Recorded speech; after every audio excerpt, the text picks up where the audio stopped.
Welcome to the ReaderHouse Roundtable, where authors from all walks of life come together to discuss the trials, tribulations, and triumphs of publishing their books. I'm your host, Corey Graham.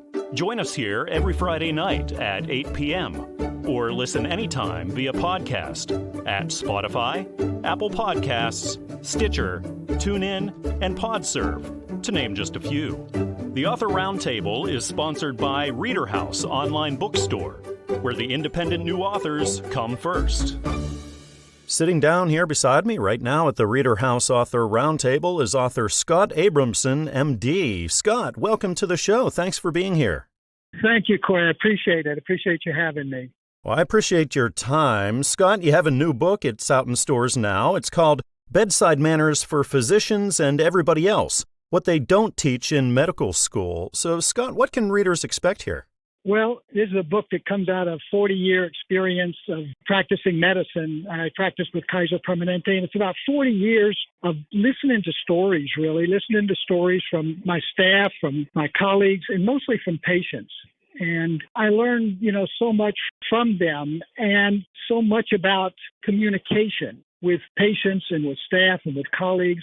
I also did a lot of work with physician well-being in our organization and talking about resilience and burnout and those sort of things. But the point is, it's not just about physicians and physician communication. It's about really the communication from any human to another human. And it's about dealing with work-life balance for anybody in any field. Scott, is there something in particular that sparked you to write this book? What gave you the idea to go ahead and sit down and get this done? Well, Corey, there were so many stories that just came up.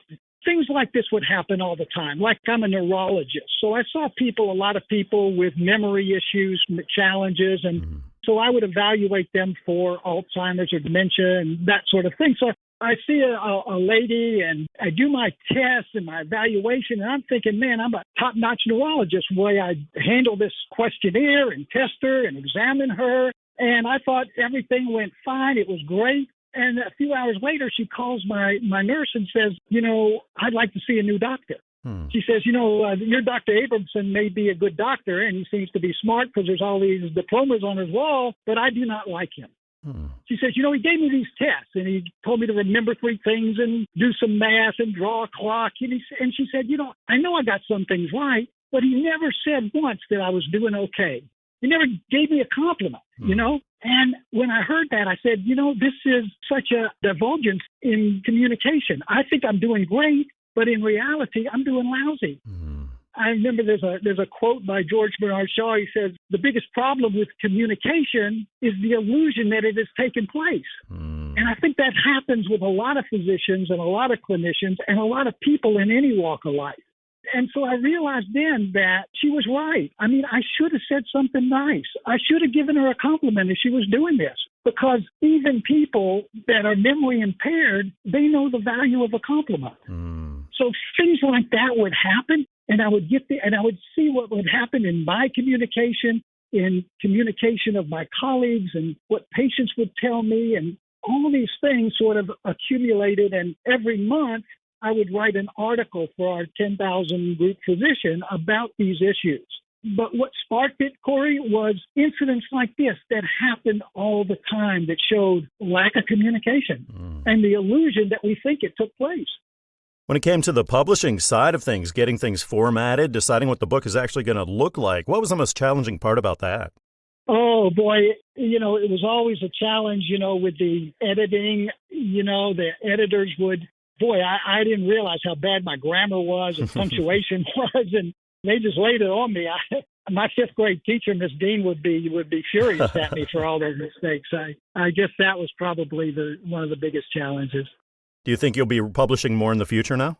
Well, there's a lot of stories that I left out in this book, and so there's a lot of stories left over, and there's a lot of stories that I'm going to be listening to as time goes on, and so who knows? Scott, an awful lot of the people listening to us right now are authors who are just starting out. Do you have any advice for them? I would just say this. Listen to the stories all around you, because that's what this book is. It's just an accumulation of stories. And there are stories that happen every day if you just listen. There are certainly a lot of stories around us, and thank you, Scott, for telling yours and using them to reach out and to help others. The title of this book is Bedside Manners for Physicians and Everybody Else, What They Don't Teach in Medical School. This is written by Scott Abramson, M.D., and it's published by Covenant Books. You can find this one everywhere, Amazon and Barnes & Noble and iTunes, and down the street at your local bookshop.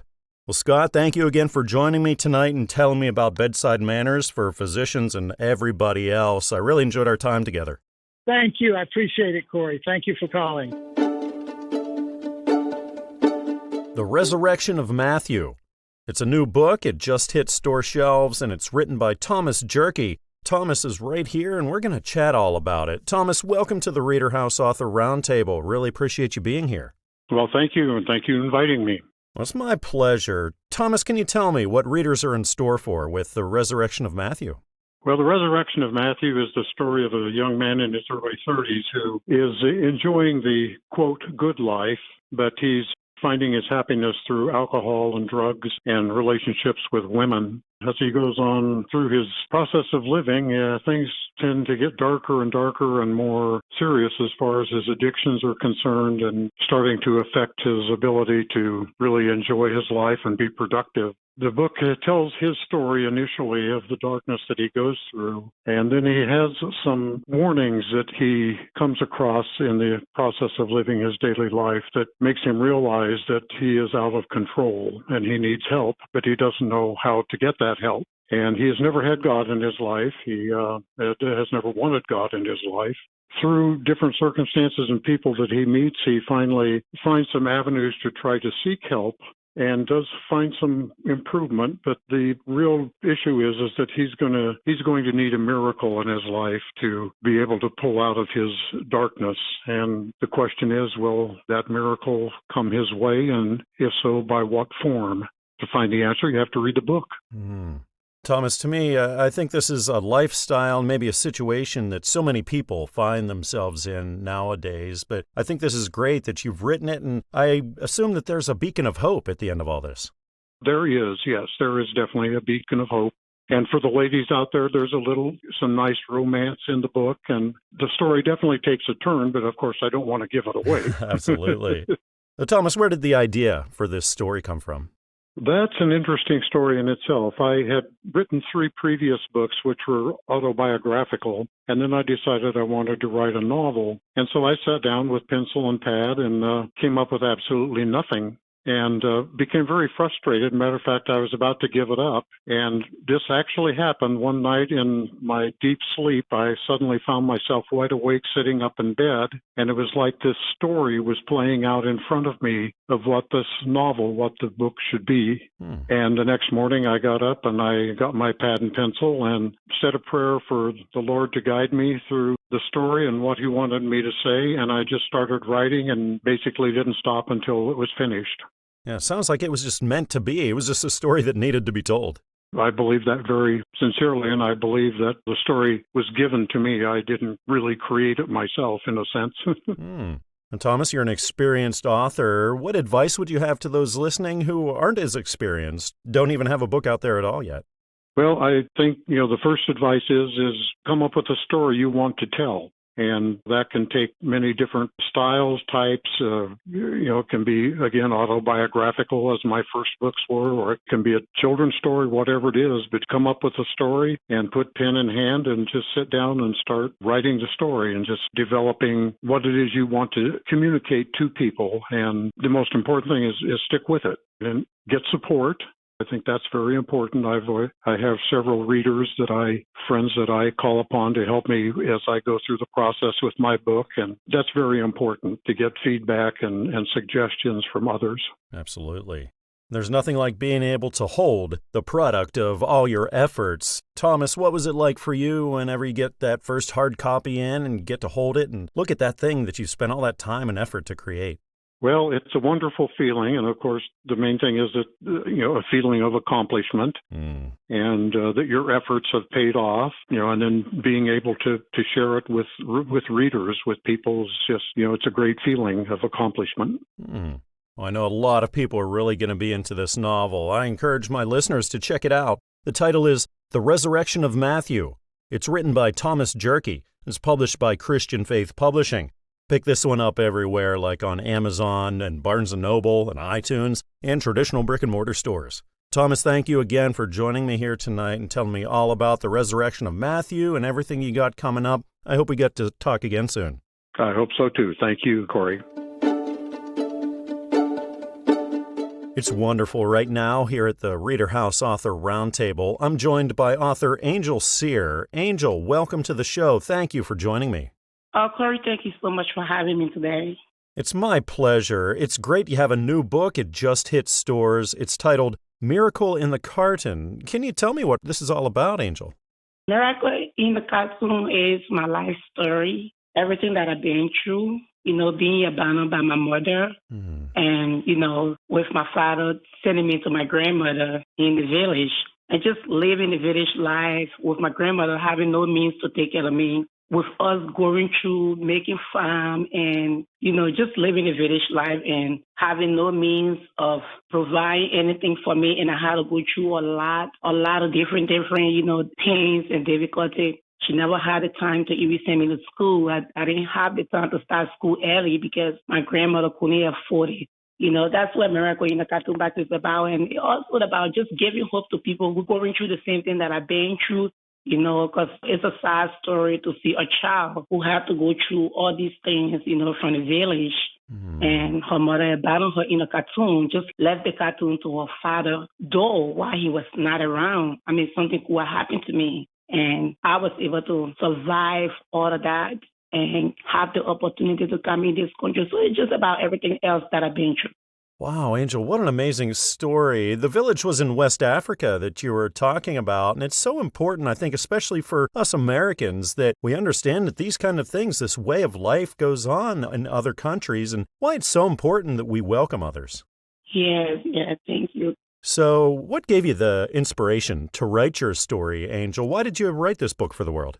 My inspiration, like I said, just came from everything that I've been through and then everything that is going on around me. Now we live in a society where so much is going on. And just, after everything that I've been through, I sat down and then I just thought about my story. I told a couple of people my story and they were like, oh, Angel, you have a very powerful story. What are you doing about your story? Are you trying to put it out there for people to hear your story? And, I just decided, okay, yes, I think, I would just start doing something and put my story together and just be able to share with the world, for the world to hear my story, because I feel like it's a powerful story and it will help a lot of people that are going through a lot right now, people that have been through what I've been through and people who are going through all of that. So I thought I should put it out there to give people hope, to give them hopes, to tell them that anything is possible. If I can just come from where I came from, the life that I lived from, a little village girl, farming with a grandmother, never have food to eat, sleeping in a trash houses and all of that, never had the opportunity to go to school. I felt like when some people hear this story, they will be inspired, they will be motivated and hopeful they can do anything to put their mind to. So that was basically my motivation. I'm so glad that you wrote your story for the rest of us, Angel. Did this take you a long time to write? Oh, yes, it did. It took me a couple of years. I started writing Miracle in the Carton back in 2018, and I failed a couple of times. And then I almost gave up. I was like, what, I'm not doing this no more. And then I, being a mother, I was like, what, I don't want for my son to see me as a failure, So let me just try it again. And I started trying again in 2020, and here we are today. Angel, when you look back over it all, what's the most rewarding thing for you now, knowing that you're a published author, you have your story out there for the world? I would definitely say one of the most rewarding part of it is just seeing my books on all platforms, in all stores, and being able to motivate people, to inspire people, because the book is like a hot cake. I didn't believe that it was ready, it was going to be out there at that, but when I see my books online stores and in all bookstores and Barnes and Noble, Barnes and Noble is one of the biggest bookstores in America. And to know that they carry my books, Amazon, eBay, everywhere, I'm like, oh my God, is this really true? Is this really me? Is this really happening? This is truly a dream come true. America is the country that, once you have the vision, anything is possible. Absolutely. I know a lot of readers are going to love this outstanding story, The title is Miracle in the Carton. It's written by Angel Scere and is published by Fulton Books. Of course, you can buy this book everywhere. Check out Amazon and Barnes & Noble and iTunes and Google Play. Like Angel said, traditional brick-and-mortar stores have it too. Angel, thank you for joining me on the show and telling me about your life story and about this wonderful book. I hope we get to chat again sometime. Oh, yeah, absolutely. I'm open to that. And thank you so very much for having me. Under the Rainbow. This is a new book. It just hit store shelves. It's written by Ira Rubin, and Ira is right here with me now, and we're going to chat all about it. Ira, welcome to the show. Thanks for being here with me tonight. Thanks for having me. Well, it's my pleasure, Ira. Thanks for your time. Can you tell me all about Under the Rainbow? I started writing my poetry when I was 12 years old, and I wrote a poem every day until I was 44 years old. And after that, I slowed down a little. I wrote a poem every 2 or 3 days for another couple of years. Well, it started when I had an uncle who lived with his parents in C8 in Brooklyn. And he lived in a large house. When he moved to Manhattan into an apartment, he couldn't take all his books with him. So he left about 200 books at my parents' house.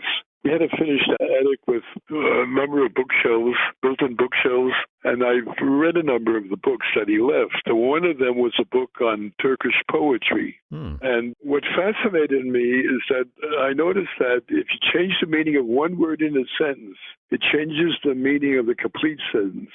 And that, as I said, fascinated me. And that's when I started writing poetry. I don't know when the poems were written in the book. The first poem in the book I wrote is one of my early poems. I wrote it when I was 12 or 13 years old. The others I just didn't keep track of.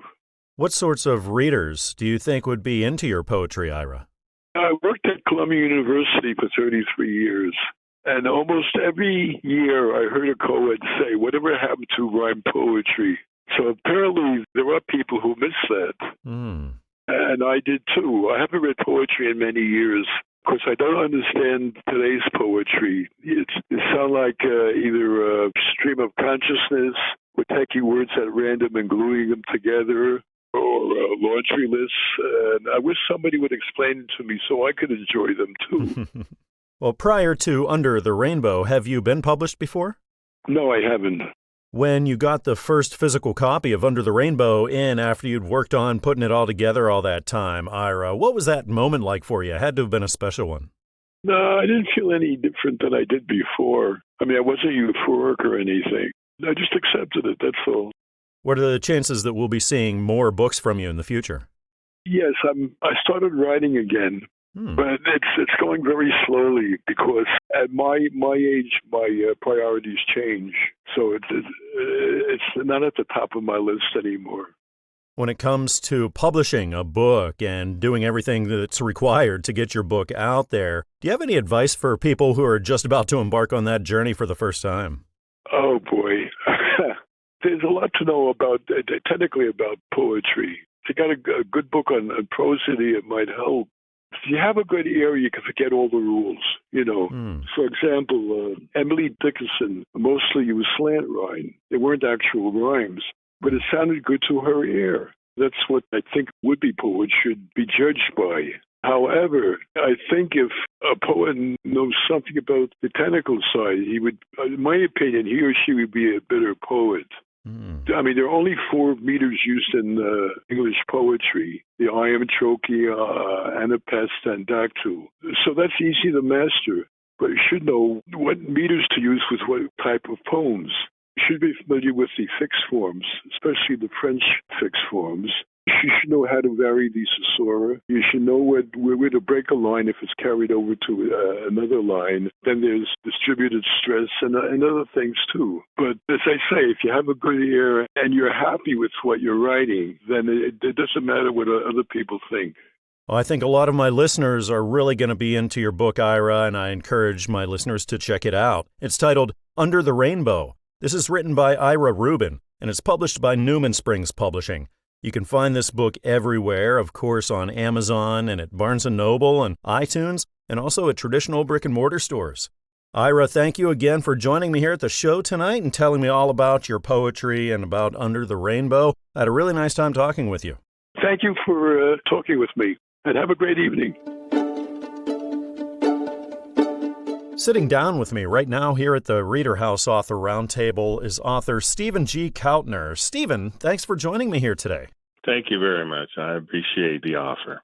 I appreciate your time. You have a new book out in stores right now. It's called Anna's Story, a true story of a young girl's will to survive in the aftermath of World War II. So, Stephen, this sounds great. What are readers in store for here?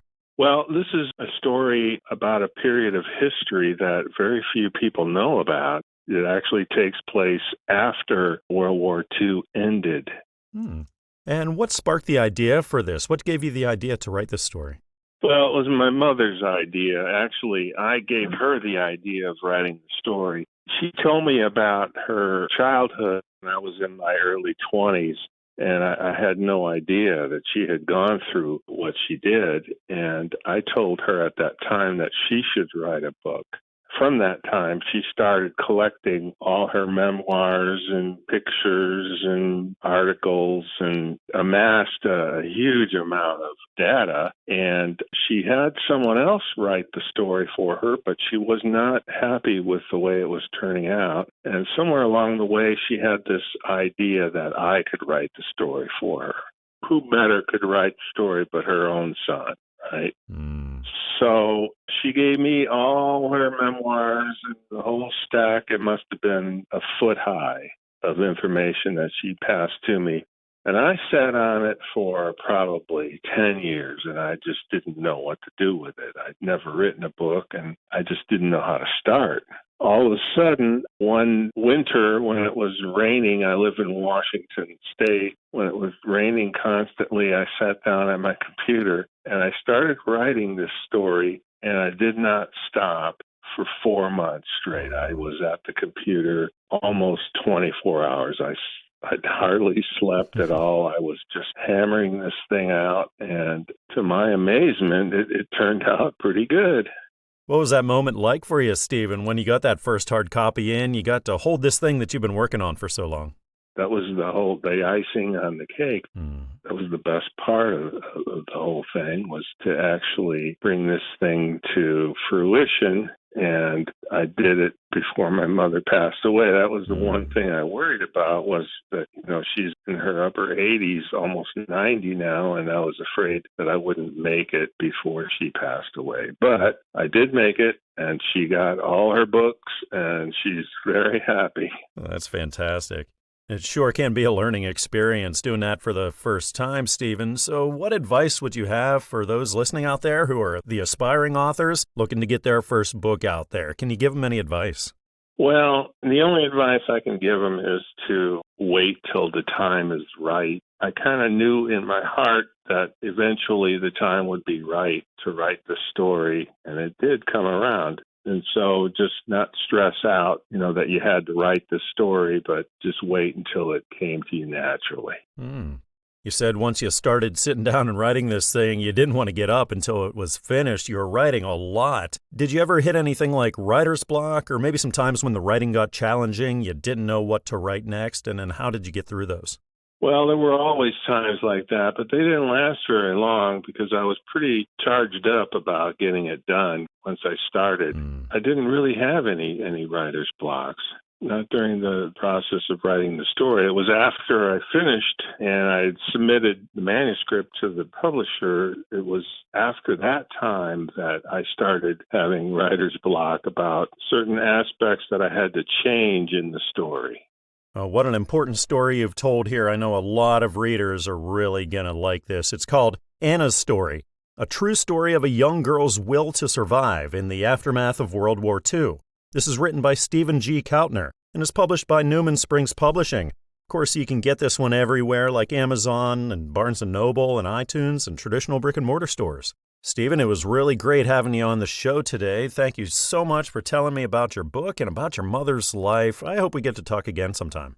Yes, thank you. Sitting down here beside me right now at the ReaderHouse Author Roundtable is author Joan Parris. Joan, welcome to the ReaderHouse Author Roundtable. Thank you for being here with me tonight. Thank you for having me, Corey. It's a pleasure. It's only God's grace. The pleasure is all mine, Joan. Thank you so much for your time. You have a new book out in stores right now called God's Plan. Can you tell me all about this book, Joan? Yes, God's Plan is inspiration. This book, it motivates you to the view of life that you have. More people would view it as I have if they are spiritual. So you're reaching out to primarily a Christian audience then with this? Christian and non-Christian, because it has valuable things that would motivate them. If they endure certain things in life, they will deeply appreciate this book. Was this a book that took you a long time to write and publish, Joan? No, actually, it only took me 7 months. And what sparked you to write this? Where did the idea come from? The Holy Spirit. I'm telling you, God is amazing. It sounds like you've led quite an extraordinary life, especially when it comes to your relationship with God. Yes, definitely. I spend more time praying and praising God more than anything else. Joan, when it comes to writing and being published, is this your first time in that arena? No, actually, I have written my first book in 2021, To Belong. My seed in the ground speak louder than any enemy's voice, but I wrote it on the remnant child. Do you think you have more in you? Do you plan on writing and publishing more in the future?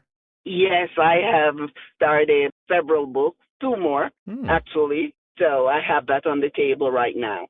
That's fantastic. There's nothing like seeing the product of all that hard work, all that time that you've put into something. So, Joan, when you get the first copy in, like when you got God's Plan in, you got to hold it for the first time and look at what you've created. What was that moment like for you? It was like, oh my God, I just put my hands up and thank God for His grace in my life and what He has done for me, because I have never dreamt of being an author. A lot of people listening right now, Joan, are authors who are just starting out. They want to get their first book out there too. Do you have any advice from what you've learned that you could tell them? Stick to what you have inside, because it will come out as you start writing once you depend on God. And when you look back over all the time and work that you put into this, Joan, what's the most rewarding aspect, would you say, of now being a published author? But every day I can look at the cover and say, God has done this for me. And people will see that there is value in other people instead of just looking at them at face value. The cover is so important. It's the first thing that people see when they're looking at books often. So, Joan, when it comes to the cover, it's beautiful. What does it mean to you? It means that it will attract the right people because it speaks to me when I see the cover. It speaks to me. It's hard to go at something like this alone, Joan. It's hard to write a book and publish a book. It's so much work, like we were talking about.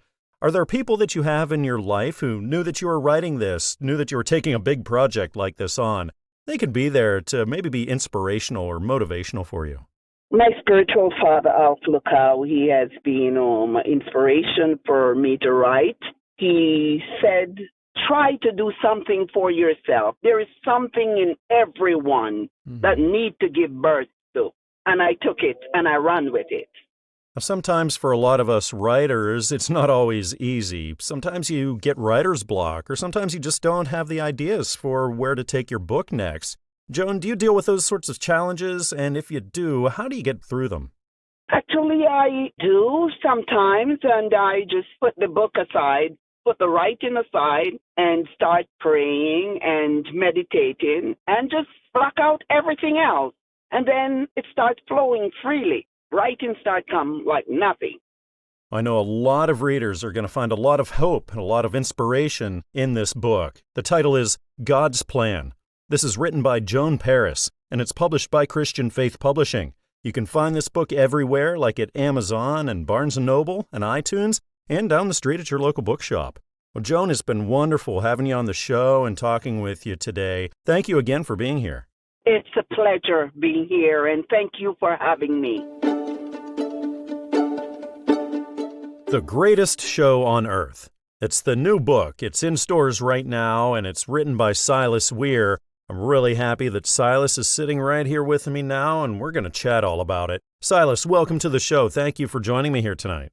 Well, thank you, Corey. Thank you so much for having me. It's a real pleasure. Thank you. Well, the pleasure's all mine. Silas, what can readers expect in The Greatest Show on Earth? A true life story of my travels from coming out as a gay individual at age 60 after 37 years of marriage, and the fight that I kind of fought those 37 long years, and just the background of what I went through and what others tend to go through but fail to talk about or write about. I'm hoping that it didn't take you all 37 of those years to write the book. How long did this take you to write? It took me about 6 months. I did it down during the COVID pandemic because I had plenty of time to do it.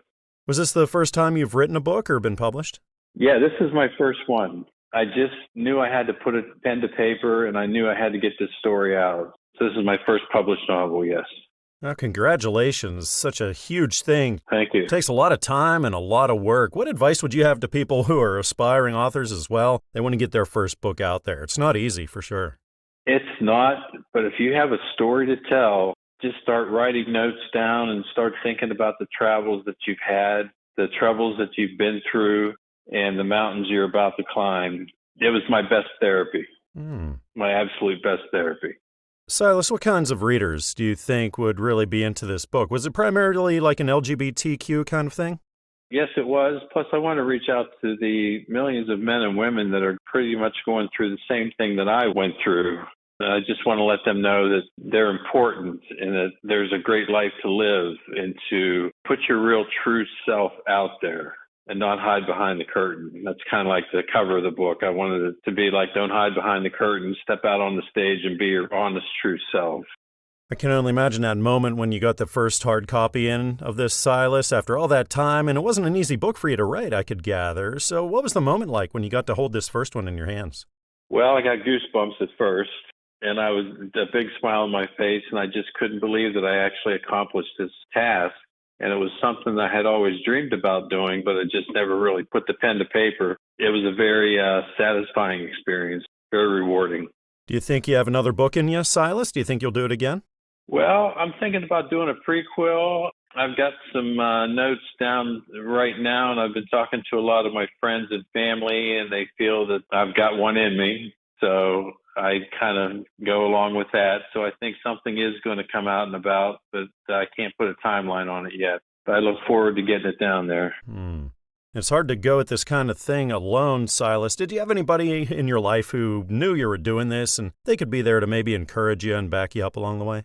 Well, my husband was probably one of my biggest supporters, and I had a sister-in-law and a younger brother that really kind of motivated me to really put this down to paper. And just with their support and their love and everything, I just thought, you know what, this is going to come true, so let's just get it started. I imagine the writing process itself wasn't always easy. You come up on some challenges sometimes. Maybe you get a little writer's block, or maybe you get a little stuck for ideas. Yeah. So, Silas, do you have a strategy for getting through those tough times? Yeah. The funny thing about this book is that I wrote a lot of it when I was at my job, because I worked for an airline, and during the pandemic, we had so much downtime that I found myself more comfortable writing it from work. It just kept a clear mind for me to put it down. At home, I did a little bit, and on the road, I did a couple chapters along the way, but most of it I did at work. Now, Silas, you said this was a story that really just needed to get out there. Right. For you, what's the most rewarding aspect of being a published author now that you look back on it all?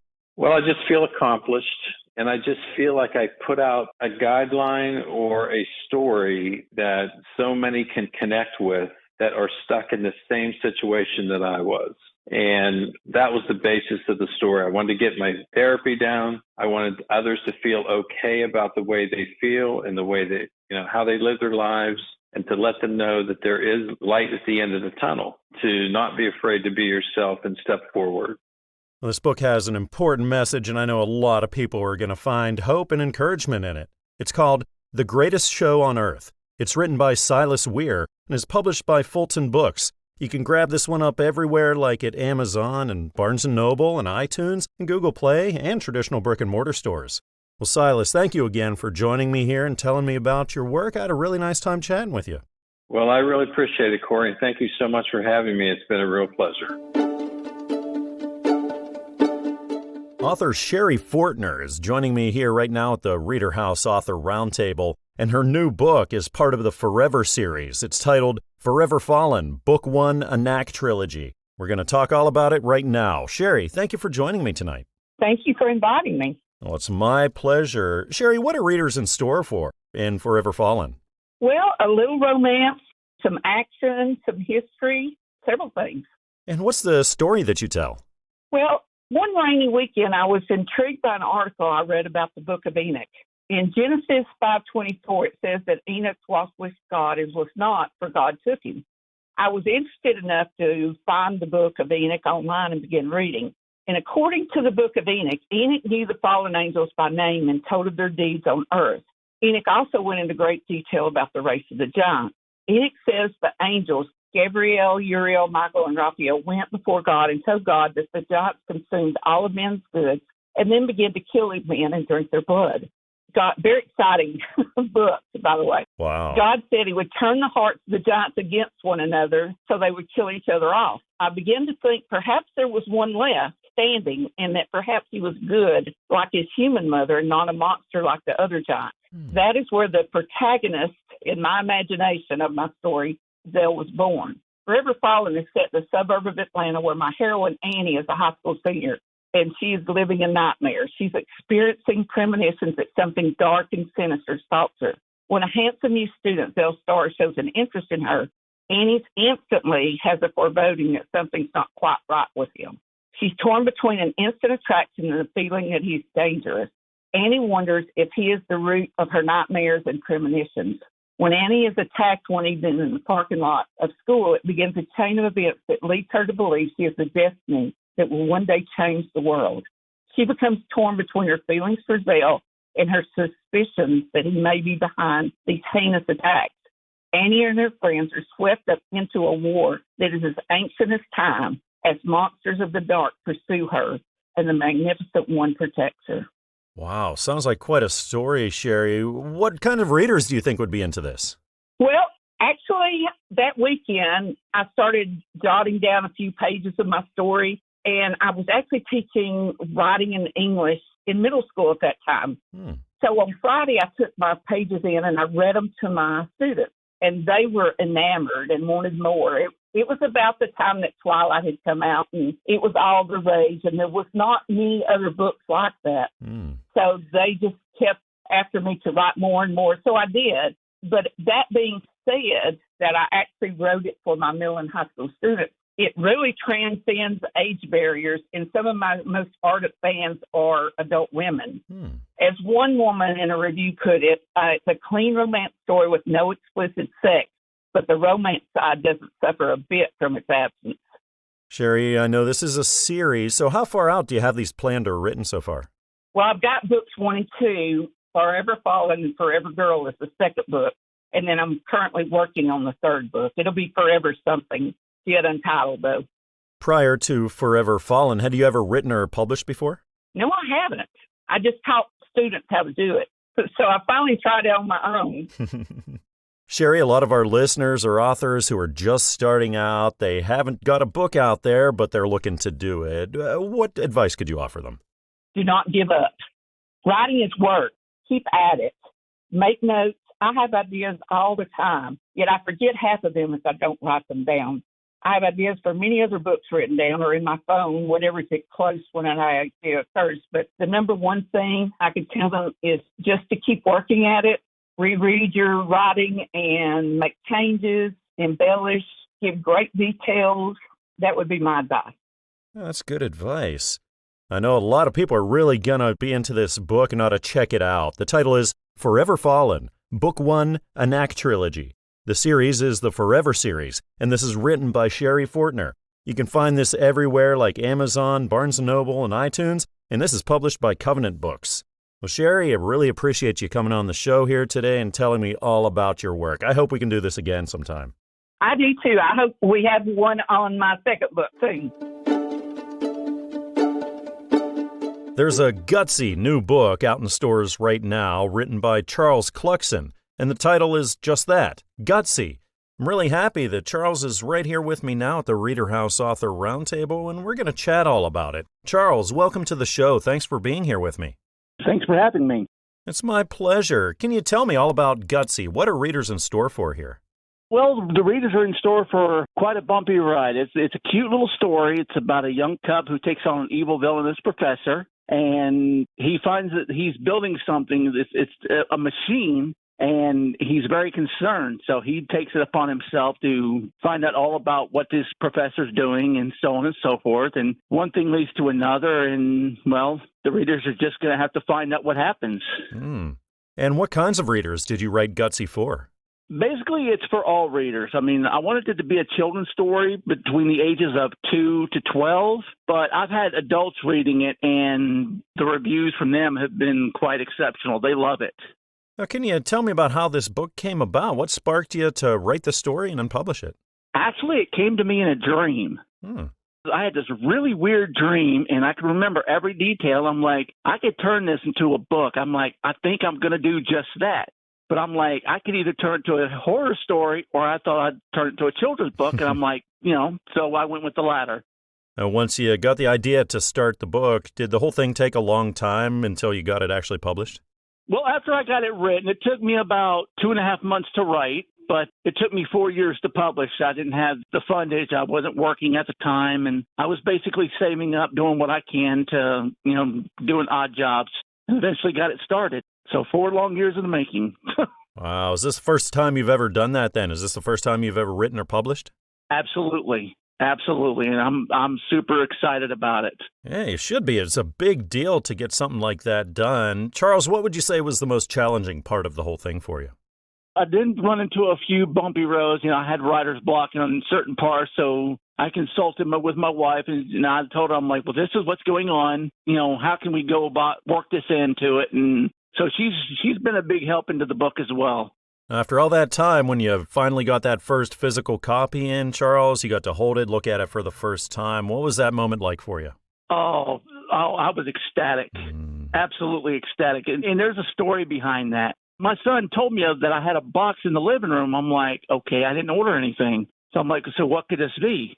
So I'm like, I took my box cutter from work, and I'm like, and I'm literally cutting this thing open like a surgical incision. I'm like, anything could have been in there. I didn't know. So I opened it up, and it was like paper, and I'm like, oh, great. Somebody played a prank on me. Thanks. I started pulling out the paper, and then all of a sudden I saw my book, and just complete joy overcame me. I'm like, oh, it's here. It's here. So, yeah, I was super stoked about it. That's awesome. Charles, what are the chances you do it again? Do you have plans for maybe a sequel to Gutsy or another kind of book in the future? Actually, I do. I do have a sequel coming. It's in the works. I haven't got it fully written yet, but I'm definitely writing a sequel to it. I wanted to leave it open-ended, about the professor taking revenge, and so I figured, why not? Writing a book and publishing a book for the first time can be quite the learning experience, which I'm sure you're well aware of, Charles. Oh, yeah. So through all that now, do you have any advice that you could offer for the aspiring authors out there? Always go for your dreams. If somebody says that you can't do something because there's a lot of writers out there and they're trying to make their name, don't listen to them. If you have a dream to become a published author, then go for it. It's always been a dream of mine to become a published author. I just didn't know how to go about doing it until I actually wrote a paper in college about sharks, how they make shark fin soup and everything, and how they kill all these thousands and thousands of sharks for just that shark fin soup, and they toss the body in the water and keep the fins itself.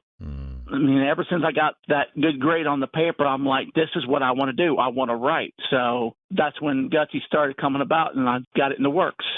I think a lot of people are going to really be into this book. It's titled Gutsy. It's written by Charles Kluxen, and it's published by Christian Faith Publishing. You can find this one everywhere, of course, like Amazon and Barnes & Noble, iTunes, and traditional brick-and-mortar stores. Well, Charles, thank you again for joining me here on the show tonight and telling me all about Gutsy. I had a really nice time chatting with you.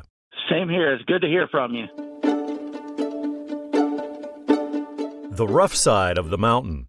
That's the new book. It's in stores right now, and it's written by Olajuwon Sol. And Olajuwon is right here with me now, and we're going to chat all about it. Olajuwon, welcome to the ReaderHouse Author Roundtable. Thank you so much for joining me. Thank you, sir. Thanks for having me. It's my pleasure. Olajuwon, what can readers expect in The Rough Side of the Mountain? Well, they can expect a great testimony. I showed a lot of resiliency and a lot of passion and, a lot of determination. So, overcame a lot of obstacles, and they can find that there. Can you tell me a little bit about the story that you tell in it? It's basically my trials and tribulations I went through. I went to college and, we really couldn't afford it, and I had to drop my housing and stuff like that. And that opened my eyes on, a lot of things like helping the homeless because, I just only got a taste of it. But I was like, man, people live this life every day. So that's what it's mainly about, my obstacles I overcame in life. What sparked the idea to write this? What inspired you?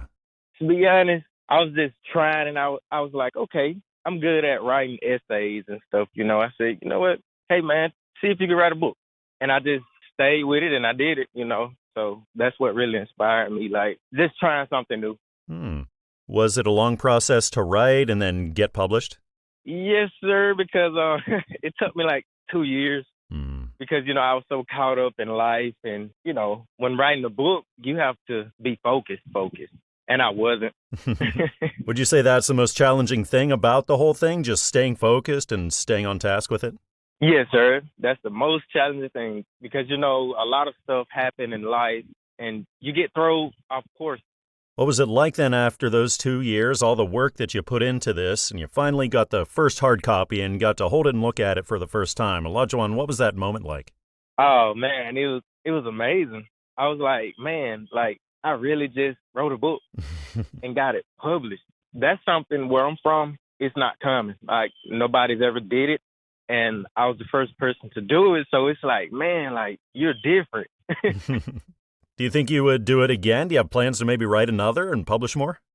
Yes, sir. I got 2 more I'm writing on, but I'm halfway done with them. Yeah, they can expect some more from me. That's fantastic. Olajuwon, a lot of people listening right now are authors who are also just starting out. They're aspiring authors. Do you have any words of wisdom you could offer? Keep going, man. Stay focused. You can be whatever you want to be in life. And, just stay focused, man, and keep going first. What kinds of readers were you reaching out to with The Rough Side of the Mountain? Who do you think would be most into it? The people who have kind of been through, things in life, those are the ones that can relate to my book. Now, after all the time and hard work that you put into this, Olajuwon, what would you say now is the most rewarding part of knowing that you're a published author and your work is out there for the world? Well, I seen myself on Google.